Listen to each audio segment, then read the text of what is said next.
There are stories that are difficult to believe because they reveal the darkest sides of human nature.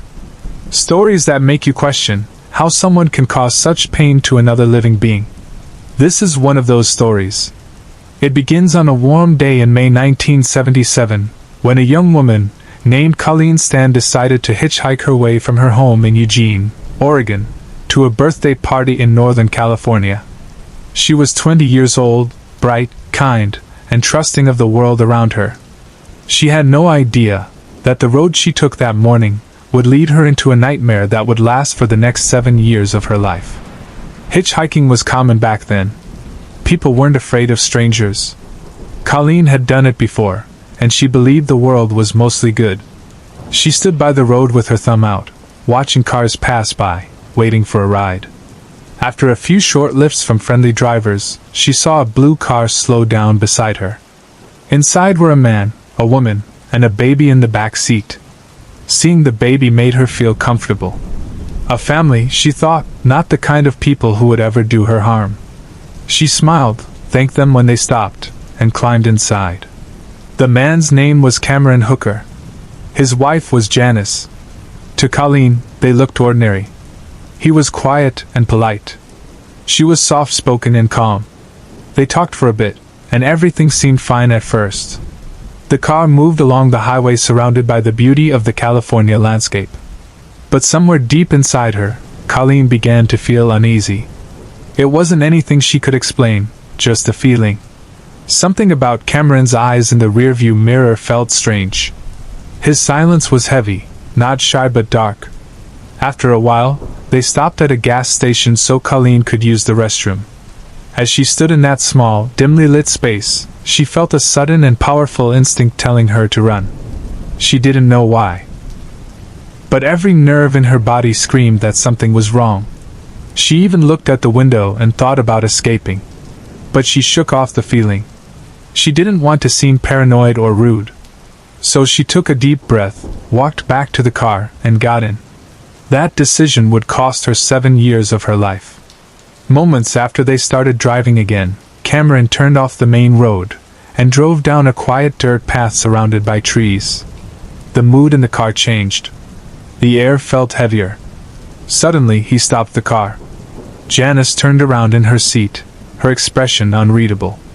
Then Cameron pulled out a knife and pointed it at Colleen. Everything happened fast. He told her not to scream, and before she could react, he grabbed a strange wooden box from the back seat. The box was large and heavy, made of solid wood with hinges and locks. He forced it over her head and secured it. It was tight and airless. Colleen couldn't see or hear anything clearly. Panic filled her chest as she realized she couldn't move or breathe properly. That was the moment Colleen Stan disappeared. Cameron drove her to his home in Red Bluff, California. From the outside, it looked like a simple wooden house in a quiet area, nothing out of the ordinary. But inside that house was a secret world of horror that he had built with his own hands. In the basement, he had constructed a small wooden, coffin-like box, barely big enough for a person to fit inside. It was where he planned to keep Colleen. When they arrived, he took her down to that basement, stripped her of her freedom, and locked her inside that coffin-like box. It became her world. The box was dark, with no space to stretch or stand. The air was thick and hot. She could hear faint footsteps above her head, the sound of Cameron and his wife Janice walking and talking, living their lives as if everything were normal. And Colleen was right below them, hidden under their bed like an object they could take out whenever they pleased. For the first few days, she screamed and cried. She begged to be let go. But no one answered. Cameron began to visit her regularly. He brought her small amounts of food and water, and he told her things that would slowly destroy her sense of reality. He told her that she now belonged to him. That there was a powerful secret organization that controlled people like her, slaves, he said, and that they were watching everything she did. He told her that if she ever tried to escape or tell anyone, this organization would kill her and her family. Colleen believed him. Completely. She had no way of knowing what was true anymore.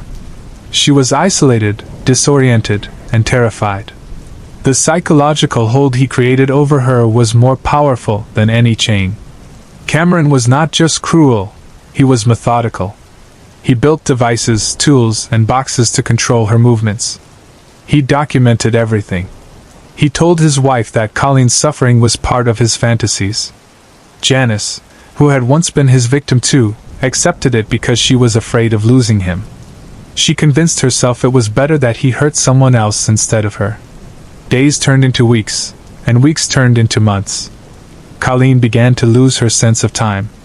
The seasons changed outside, but inside the box, it was always the same: darkness, silence, and fear.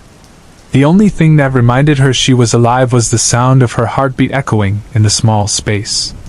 Eventually, Cameron began to let her out for short periods of time.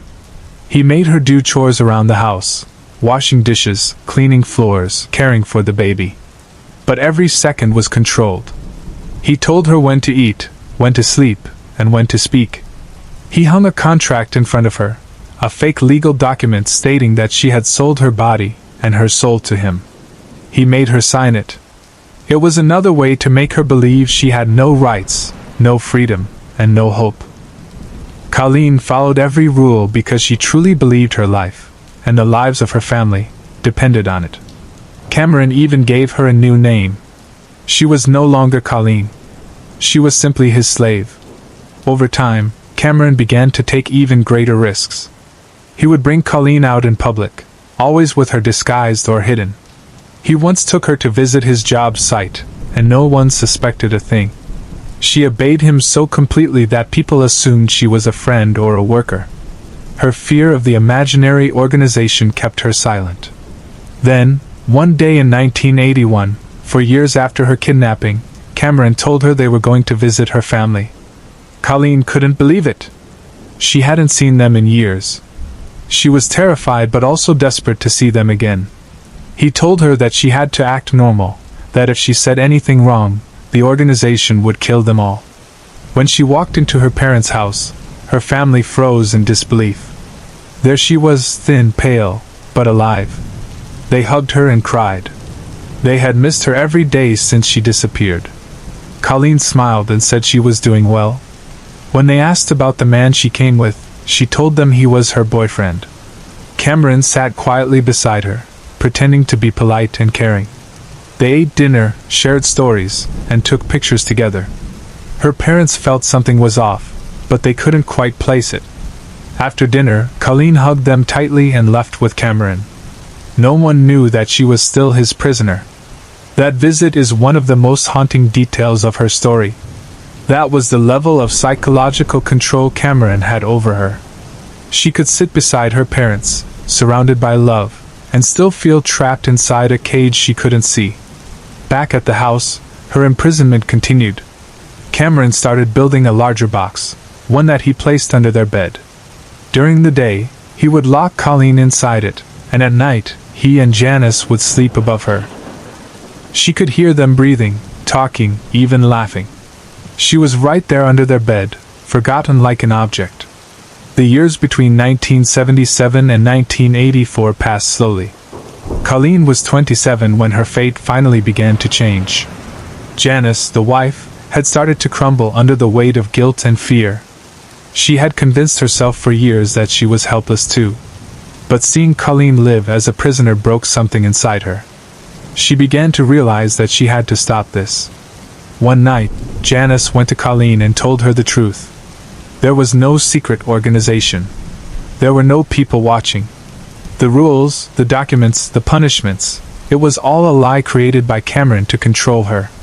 At first, Colleen couldn't believe it. Her whole life for 7 years had revolved around this belief. But slowly, she saw the truth in Janice's eyes.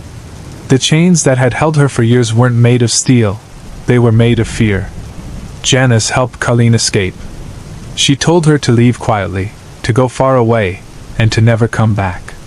Colleen walked out of that house and stepped into sunlight for the first time as a free woman. She didn't run to the police immediately. She was in shock. After years of control, freedom felt unreal. When her family saw her this time, it was different. This time they knew the truth. They listened to what she had endured, the years in boxes, the silence, the manipulation, the endless fear. They cried and held her, realizing that the daughter they had once thought was simply gone had actually been living in a nightmare they couldn't imagine. It was only later that the full horror of her captivity became public. Cameron Hooker was arrested and charged with kidnapping and sexual assault. The court heard the unimaginable details of what Colleen had endured: years inside boxes, psychological torture, and complete domination. The jury sentenced him to 104 years in prison. Janice testified against him and was granted immunity in exchange for her cooperation. Many people questioned her role, how she could have allowed it to go on for so long. But even she had been trapped in Cameron's manipulation for years, before Colleen ever entered their lives. Colleen Stan eventually tried to rebuild her life. It took years for her to speak about what had happened. For a long time, she lived in silence, trying to heal from the memories that haunted her. The story became known worldwide as the girl in the box. People still ask how she survived, how she endured 7 years of darkness, fear, and control. The answer lies in the strength of the human spirit. Colleen said later that she learned how to live inside her mind, to dream of the outside world, and to never let go of the idea that someday she would see the sky again. Her story became a symbol of survival. It revealed how the power of manipulation can destroy a person's sense of self, and how courage can slowly rebuild it. She proved that even when someone is broken and buried in darkness, the will to survive can still burn quietly, waiting for a chance to rise again. Today, Colleen Stan lives far from the spotlight. She chose to live a quiet life, away from the attention that her case once brought. But her story continues to remind people that monsters can hide in plain sight, and that sometimes the most terrifying prisons are not made of walls and bars, but of fear and control. If you found this story interesting, make sure to like the video and share it with others. And if you want to hear more true crime stories like this one, don't forget to subscribe. Thank you for listening, and I'll see you in the next story.